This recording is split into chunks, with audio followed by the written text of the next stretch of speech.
আল্লাহ রাব্বুল আলামিন সেই কথাই বলতেছেন, আপনি যা করবেন তাই পাবেন।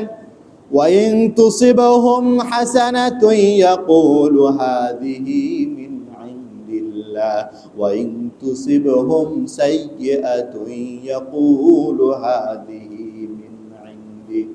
আপনি আমি যদি দুনিয়াতে কিঞ্চিত পরিমাণও ভালো কাজ করে থাকি, এই কিঞ্চিত পরিমাণ ভালো কাজের যাজা আল্লাহ পাক আমাকে দিবেন। কিয়ামতের ময়দানে যদি খারাপ কাজ একটাও থেকে থাকে, এর প্রতিদান আল্লাহ পাক আমাকে দিবেন। আল্লাহ পাক সেই কথাই সূরাতুল জিলজালের মধ্যে বলতেছেন, ওয়া মান ইয়া'মাল মিসকালা যাররাতিন খায়রান ইয়ারা ওয়া মান ইয়া'মাল মিসকালা যাররাতিন শাররান ইয়ারা। যদি যাররা পরিমাণ, যাররা কাকে বলা হয়?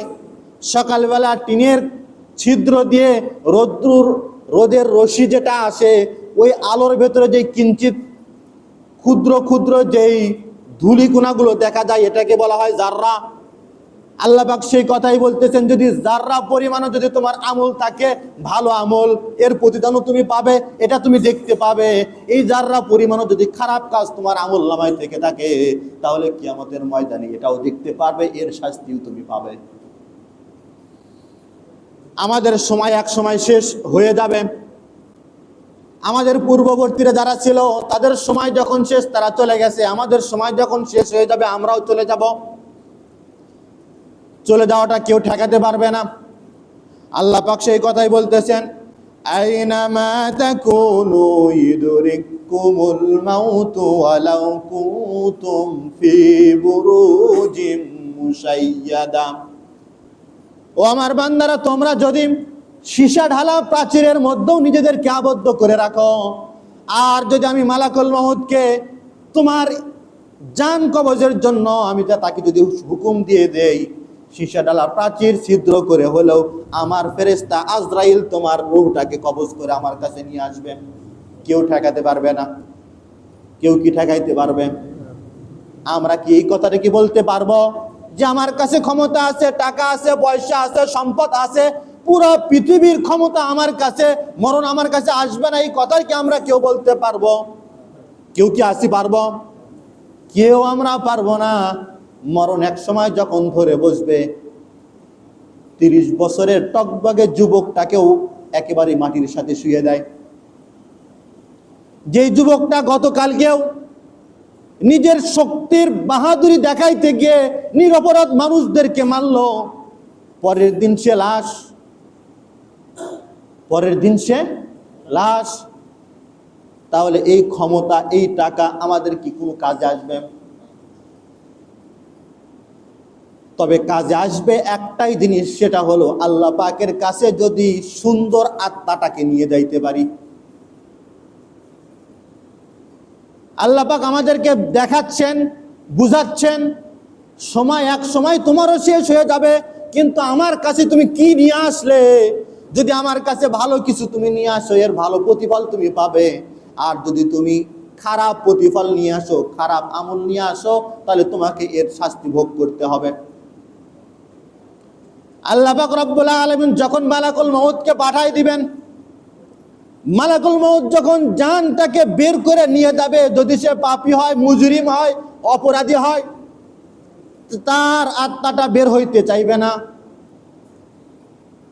কঠিন কষ্ট দিয়ে, শাস্তি দিয়ে ভেতর থেকে আত্মাটাকে বের করে জাহান্নামের ফেরেশতারা তখন জাহান্নামের সেই দুর্গন্ধযুক্ত চট, সালা, বস্তা, যেটাই বলেন না কেন, দুর্গন্ধযুক্ত চট নিয়ে আত্মারা যখন বের হবে, ওই দুর্গন্ধযুক্ত চটের ভেতরে আত্মাটাকে রেখে উপরের দিকে নিয়ে যাওয়া হবে। ফেরেশতারা যখন এই আত্মাটাকে উপরের দিকে নিয়ে যাবে, পথিমধ্যে যে সমস্ত ফেরেশতারা আছে, তারা এর দুর্গন্ধে টিকতে পারবে না। তখন তারা ওই ফেরেশতাদেরকে বলবে, আত্মা বহনকারী ফেরেশতাদেরকে বলবে, তোমরা কার এত নিকৃষ্ট একটা আত্মা তোমরা নিয়ে আসলে, তাড়াতাড়ি নিয়ে যাও, গন্ধতে আমরা টিকতে পারতেছি না। আত্মাটাকে যখন প্রথম আসমানে নিয়ে যাওয়া হবে, আসমানের দরজায় ফেরেশতারা যখন করা নাড়বে, দরজা খোলো, ভেতর থেকে আওয়াজ আসবে, এই নাপাক আত্মা উপরে আর উঠবে না, তার জন্য দরজা খোলা হবে না। সিজ্জিনে তার নামটা লিখে দাও, নিচে তার নামটা নিয়ে যাও, তাকে নিয়ে চলে যাও, তার জন্য আসমানের দরজা কি খোলা হবে? আল্লাহ পাক সেই কথাই বলতেছেন, ওয়ালা তুফাত্তাহু লাহুম আবওয়াবুস সামা, ওই সমস্ত অপরাধীদের জন্য আসমানের দরজা খোলা হবে না। লা ইয়াদখুলুনাল জান্নাতা হাত্তা ইয়ালিজাল জামালু ফি সামিল খিয়াত, এই সমস্ত নাফরমান মুজরিম অপরাধীদের জান্নাতে প্রবেশ করা এইভাবে অসম্ভব, যেভাবে অসম্ভব একটা সুয়ের ছিদ্রে উট প্রবেশ করা। হাত্তা ইয়ালিজাল জামালু ফি সামিল খিয়াত, কাফের মুজরিম অপরাধীরা জান্নাতে ঢোকা অসম্ভব। কেমন? যদি কোনোদিন সুয়ের ছিদ্রে উট প্রবেশ করতে পারে, কখনো কি এটা সম্ভব? সুয়ের ছিদ্রে কি কখনো উট প্রবেশ করানো সম্ভব? সুয়ের ছিদ্রে উট প্রবেশ করানো যেমন অসম্ভব, এই সমস্ত মুনাফিক গাদ্দার নাফরমান মুজরিমদের ঠিক সেইভাবে জান্নাতে প্রবেশ করা অসম্ভব। তাহলে যাবে কোথায়?